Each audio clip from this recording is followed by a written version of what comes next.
Today I want to talk with you about a subject that many people have been talking about for a very long time, and that subject is called success. You see, success means different things to different people, and what success might mean to me is different than what it may mean to you. And what it may mean to you is different than what it means to a kindergartner who's just trying to get a star on his homework assignment. Or perhaps to a housewife who's been trying to get her 5 kids in bed by 9 o'clock p.m. Or maybe even a corporate executive who's been working for his or her corporation for 20 plus years and only wants to become the CEO of their organization.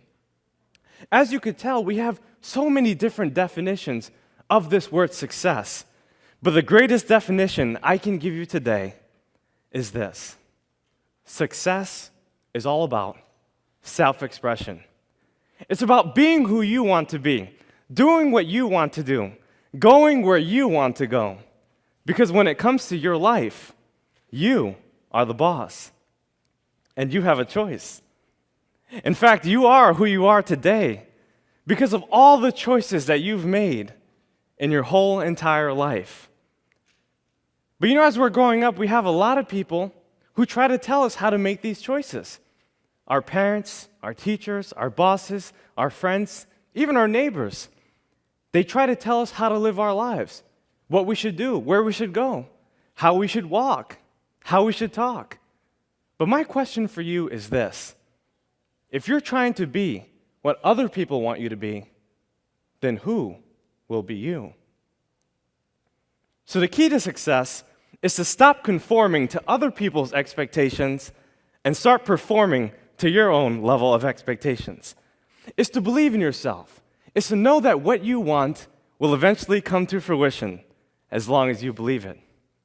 You see, you have to have faith, and faith is knowing that what you want will eventually come to fruition as long as you believe it. And if you feed your faith, you'll find oftentimes that your fears will starve to death. Because if you believe in yourself, everyone else in the world will believe in you. Fortunately, for a long time, I didn't quite believe in myself. Actually, I used to be the kind of person that mothers would often warn their daughters about. And fathers would tell their sons, if you keep doing what Daniel Alley's doing, you're going to end up where Daniel Alley's going. Now, they had some credence to what they were saying, because as you can imagine, your reputation really is your best advertisement. I really didn't have a good reputation because I was living so far below my potential that I was actually living in my mother's basement. By the age of 21, I had worked over 40 different jobs. I got fired from more jobs than more people had. In high school, I graduated second to last. The last guy, well, he was in jail. I was on drugs for 8 years, and I was confused. I was broke, busted, and disgusted. And I knew that I wanted to change. The only problem was that I didn't know how. Can I see a show of hands if you've ever been in a situation where you wanted to change, but you just didn't know what to do? Well, we all have been there. And maybe we're there right now. Well, I discovered that there are only 3 ways that I can make change in my life. 3 ideas I wanted to share with you today that can absolutely revolutionize your life from today. I know these tips work because I've been able to do it myself. By the age of 24, I became a self-made millionaire. I've been able to write 3 books and travel to dozens of countries. I now reach millions of people with my work. I believe that these 3 key principles can change your life, no matter how you define success. Whether you want to live to age 100, or even have a dozen kids, or just have a little house in the mountaintop somewhere no one knows about. These 3 key principles will help you to realize the success in your life. The first one is to read more books. All the books in the world can help us to solve all the problems in the world. But the truth is that we don't have to read all the books in the world because we don't have all the problems in the world. But we do have to read the books that help us to solve our problems. So for instance, if you wanted to learn about money, you better be reading books that talk about money. Or if you wanted to learn how to manage your relationships or to become a better communicator, There's a lot of books on that. What I'm saying basically is that our libraries are paved with gold, and library cards are free. You see, books are the tools that release the heavens of your mind, and leaders are readers. You see, if you want to succeed, you have to read. Most people in the world read about one book every single year. That book, I would suppose, would be Facebook. And before people even get up and do their thing, before they drink their coffee or read their paper, they read Facebook. But the truth is that if you study miscellaneous things, you get miscellaneous results. You become what you study. What do you study? And where is it taking you? You see, a lot of people come up to me and they say, well, Daniel, I don't really have time to read.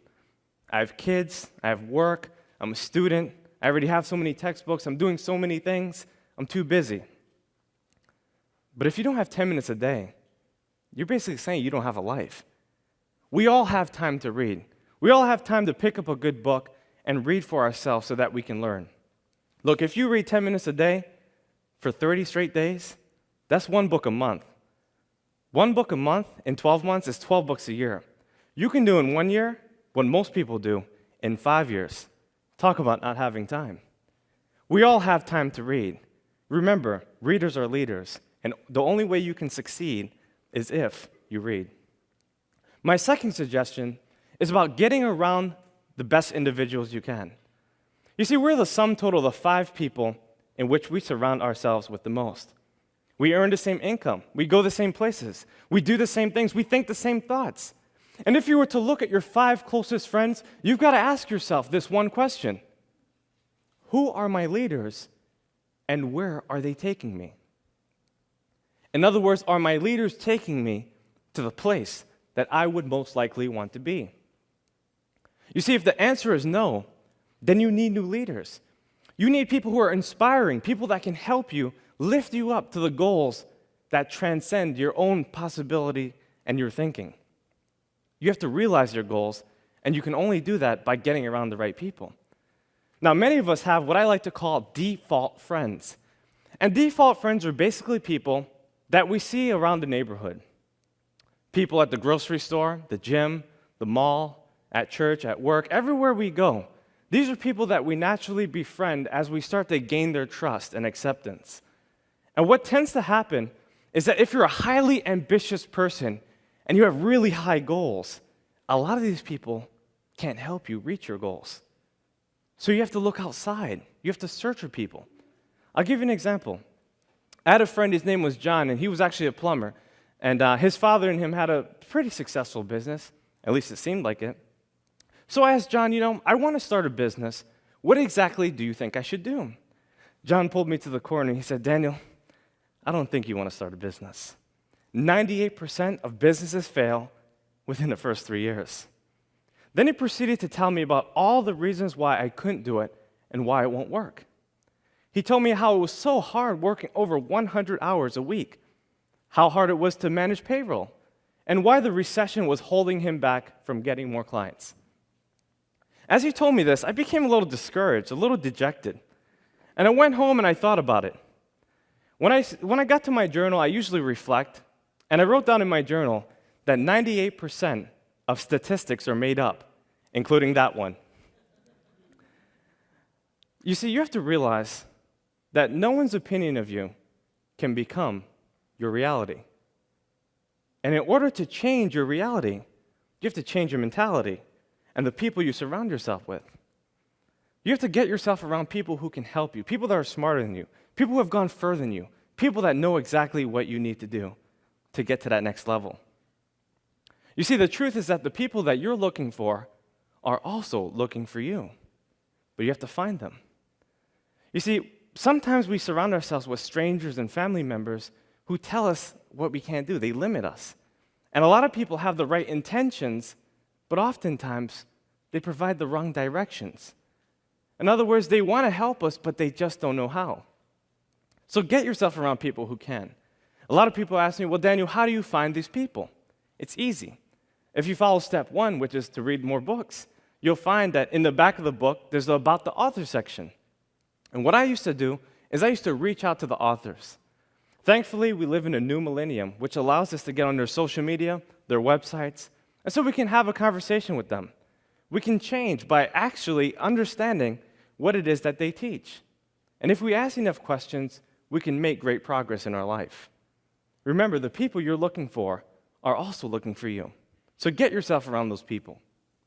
My last and final suggestion is to set higher goals. Because goals make you stretch. They help you to become more of who you are.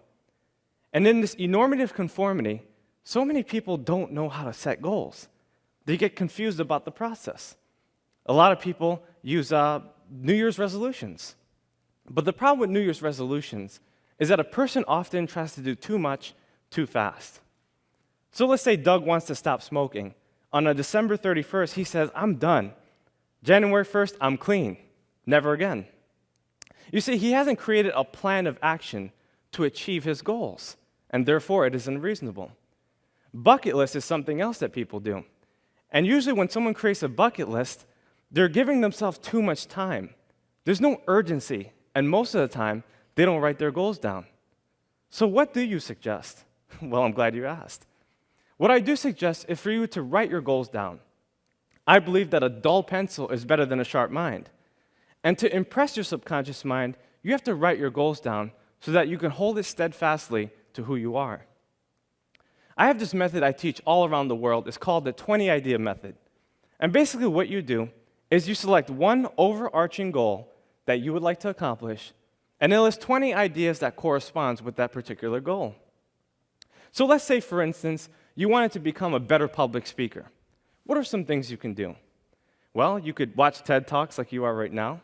You could practice your speech, right? You can look in the mirror to challenge yourself. You could read the dictionary every day. There's so many things you can do. But could I come up with 20 ideas? And the answer is yes, I can come up with 100 if I wanted to. Imagine if you did this in every area of your life, financially, for promotions, for your family, and you wrote your goals down every day. You'd be able to accomplish so many things in your life.